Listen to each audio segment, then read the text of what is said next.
The older I get, the more I forget, so I'm trying to fill my brain with more than I know I can remember. I think I've watched 10,000 hours of YouTube videos about color grading, but my old brain just simply can't retain the info. So I thought I'd use technology to help me add a smart-sounding voice to this video, as well as amazing plugins like Dehancer to help me attempt color grading video footage. Here you have the original C-Log 3 clip, the CST color space transform version, and then the color graded version with Dehancer. This is the old fart's guide to trying to make things look groovy. Press pause if needed. Import your footage. Don't change project frame rate yet. Select all clips and right-click, then choose Clip Attributes. By changing the video frame rate to 29.97, that automatically slowed down my footage by 1/2. Then rotate the footage 90 degrees. Next, click Project Settings and select Use Vertical Resolution. Then change the timeline frame rate to 29.97. Change frame rate. Select Yes. Drag your footage onto the timeline. For this example, we can delete the audio. Select All, then right-click. Deselect Link Clips, then select all audio clips and delete. Choose your hero frame so you can best adjust the colors. On the bottom, choose the Color tab. Select the first node, then press Option S to add new nodes. In the Effects library, scroll to Color Space, Transform. Drag it onto this node. For Input Color Space, select DaVinci Wide Gamut. For Input Gamma, select DaVinci Intermediate. For Output Color Space, select Rec. 709. For Output Gamma, select Gamma 2.4. Your footage will now look closer to what it looked like when originally shot. Label each node so you don't F things up later.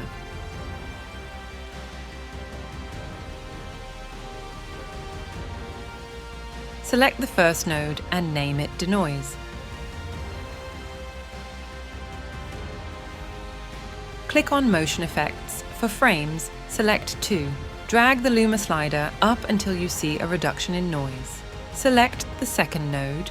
Choose HD R-Click and drag EXP under Global, keeping an eye on your scopes. Here I use the Parade. The goal is to prevent your colors from touching the bottom or the top. This results in lost detail, which is no bueno. Continue with the light, shadow, and dark.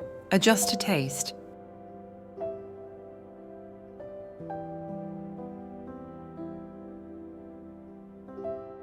Play with these knobs, but don't go crazy. Click, press, and drag left and right to see how each impacts the footage.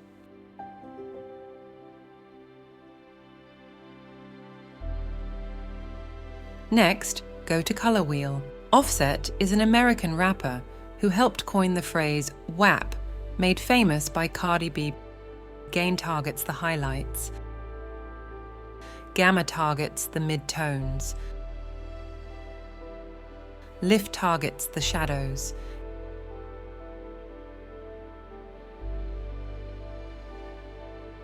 Give contrast a little boost. You should see the Parade expand a bit more. This is honestly where I used to stop, since Lurtz rarely worked for me. This is where Dehancer really shines. Go to the Effects library and drag Dehancer onto the second to last node. As someone who has absolutely zero experience with film grain, film stock, dark rooms, or anything related to film, I won't even attempt to educate you on what Dehancer is based on. All I know is you add it and it makes the footage look dope.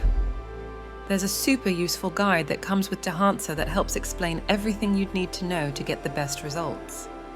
I just have an allergy to reading owner's manuals. For full transparency, I did not pay for Dehancer. They sent me a message and asked if I'd be interested in testing it out and giving an honest review. They didn't want to see the video before I posted. They just wanted an honest review. If you couldn't tell, I'm not the smartest shovel in the kitchen, so Anytime there's a tool that does the heavy lifting for me, I'm always super appreciative. I don't have time to learn everything there is to know about film stock.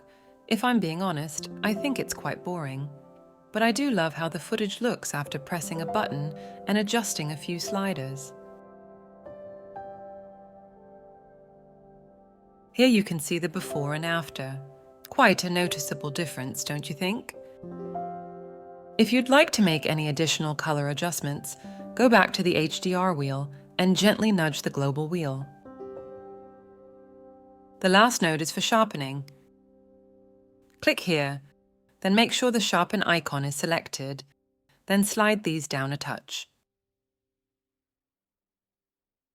I am obviously no colorist. If you are an experienced editor watching this and see lots of mistakes, share them below so we all can learn. This video is for those newer to video editing who want to add some drip to their clip. I won't try to sound young anymore.